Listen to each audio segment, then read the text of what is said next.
सत्ता में आज बात आतंक की खूंखार सत्ता की। अफगानिस्तान पर तालिबान के कब्जे के साथ ही दुनिया भर के आतंकवादी संगठन एक्टिव हो गए हैं। चाहे वो दुनिया को दहलाने वाला अलकायदा हो, चाहे सीरिया इराक में खून की नदियां बहाने वाला आईएस हो, या नाइजीरिया का नासूर बोको हराम हो। ये सभी आतंकवादी संगठन तालिबान की जीत के बाद अपने मिशन में जुट गए हैं।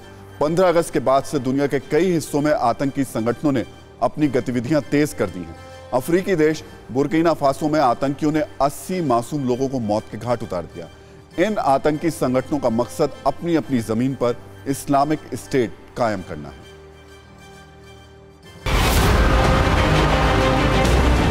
ये तालिबानी आतंक की सबसे क्रूर, सबसे बेरहम और सबसे बेदर्द तस्वीर है।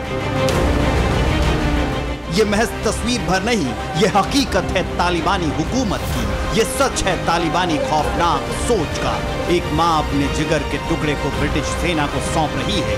काबुल एयरपोर्ट की ये तस्वीर कलेजा कपा देने वाली है। कटीले तार के बीच माँ बच्चे को अनजान विदेशी सेना के हवाले कर देती है, सिर्फ और सिर्फ इस उम्मीद से कि उसकी बच्ची तालिबानी आतंकियों के चंगुल से किसी भी तरह बच जाए।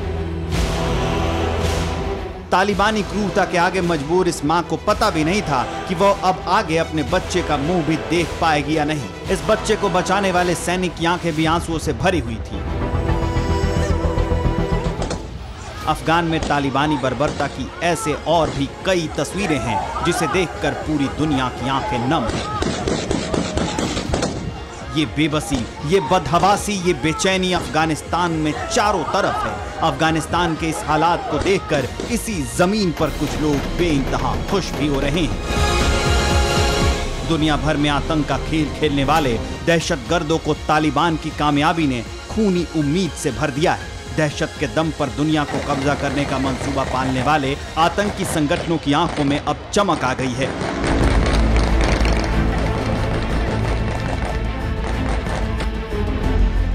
अफ्रीकी देश बुर्किना फासो में आतंकियों ने 80 मासूम लोगों को मौत के घाट उतार दिया। यहां अलकायदा और इस्लामिक स्टेट जैसे आतंकी और जिहादी संगठन एक्टिव हैं। इन आतंकी संगठनों का मकसद भी तालिबान की तरह इस्लामिक अमीरात बनाने का है। अरसे से नाइजीरिया के लिए नासूर बना बोको हराम भी अब पूरी ताकत से जंग की तैयारी में जुटा है। बोको हराम के आतंकियों ने 2002 से नाइजीरिया को इस्लामिक स्टेट बनाने के लिए हथियार उठाया था। अब अफगानिस्तान पर तालिबान के कब्जा होने के बाद इस खूंखार आतंकी संगठन को लग रहा है कि वो नाइजीरिया को जल्द ही इस्लामिक स्टेट बनाने में कामयाब हो जाएगा।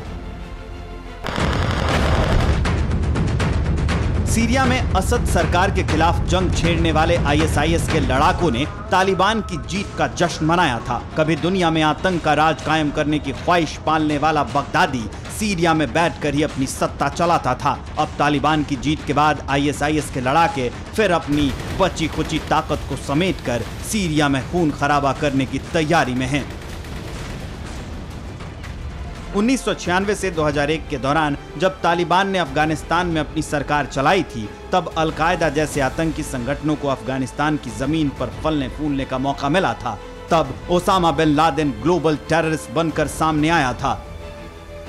इसलिए दुनिया के सभी दहशतगर्दों की नजर अब काबुल पर टिकी है। ये दहशतगर्दों की लाल सुर्ख आंखों में फिर पूरी दुनिया को इस्लामिक स्टेट बनाने का सपना सजने लगा है। तो पूरी दुनिया इस वक्त तालिबान और दूसरे इस्लामिक आतंकियों से निपटने की तैयारी कर रही है। ऐसे में अपने देश की ग्रैंड ओल्ड पार्टी यानी कांग्रेस चाहती है कि सरकार तालिबान से बात करे। गुलाम नबी आजाद जैसे नेता अपनी पार्टी के नेताओं को तालिबानी खतरे से सचेत कर रहे हैं, लेकिन देश हित के इस मामले में भी कांग्रेस के दूसरे नेता आरोप प्रत्यारोप की राजनीति में लगे हुए हैं। समर्पण करने वालों को सजाए मौत, विरोध करने वालों पर गोलियों की बौछार, अपने देश के झंडे उठाने वालों पर प्रहार। काबुल पर फिर से कब्जा करने के बाद तालिबान की यही पहचान सामने आई। पूरी दुनिया इस हिंसक खूंखार हत्यारे तालिबान के साथ खड़े होने से इंकार कर रही है, लेकिन कांग्रेस नेताओं को तालिबान से बातचीत की जल्दबाजी है। कांग्रेस नेताओं को डर है कि तालिबान से कहीं चीन, पाकिस्तान और रूस के रिश्ते बेहतर ना हो जाए और भारत पीछे रह जाए। चीन, पाकिस्तान, रशिया एक एक्सिस में आ रहे हैं। हम अलग थलग हो रहे हैं जब तक कश्मीर अफगानिस्तान की मुद्दा है। और हम ये अलग थलग हो रहे हैं क्योंकि हम ज़्यादा अमेरिकियों पर भरोसा रखते हैं। कांग्रेस नेताओं को भले ही तालिबान से बात करने की फिक्र हो, लेकिन भारत सरकार को फिलहाल फिक्र अफगानिस्तान में फंसे भारतीयों की। अब अफगानिस्तान में फंसे हर नागरिकों को बचाने के लिए सरकार ने पूरी डिप्लोमेटिक ताकत लगा दी, सबसे बड़ा एयरलिफ्ट ऑपरेशन शुरू किया। ऐसे में कांग्रेस को फिक्र तालिबान से बातचीत की। बहुत बड़ा थ्रेट है तालिबान की थ्रेट, क्योंकि सरकार तालिबान के साथ कभी तो एंगेजमेंट नहीं किया। इतने दिनों से तालिबान के साथ सरकार तो कोई एंगेज नहीं किया कभी किसी हालत में। हालांकि कांग्रेस में गुलाम नबी आजाद जैसे जमीनी नेता भी हैं जो तालिबान के काबुल पर कब्जे के बाद कश्मीर की सुरक्षा को लेकर परेशान हैं और हालात पर नजर रखने की हिमायत कर रहे हैं। हमें हिंदुस्तान को सबसे ज़्यादा सतर्क रहना चाहिए। आजकल जो डेवलपिंग हालात हैं और जिन देशों ने उनको रिकग्निशन दिया है इस तालिबान को, उसके वजह से हमको और चिंतित होना चाहिए और तमाम प्रिकॉशंस लेना चाहिए। लेकिन अधीर रंजन चौधरी को गुलाम नबी आजाद की राय सुनाई नहीं देती। उन्हें जमीनी हकीकत नहीं दिखती। उन्हें नहीं दिखता कि तालिबान के साथ कैसे लश्कर और जैश के आतंकी मिले हुए हैं। वो नहीं देखना चाहते कि अफगानिस्तान की जमीन पर इस वक्त भारत को खतरा तालिबान से नहीं, उसके साथ लड़ने वाले लश्कर और जैश के आतंकियों से।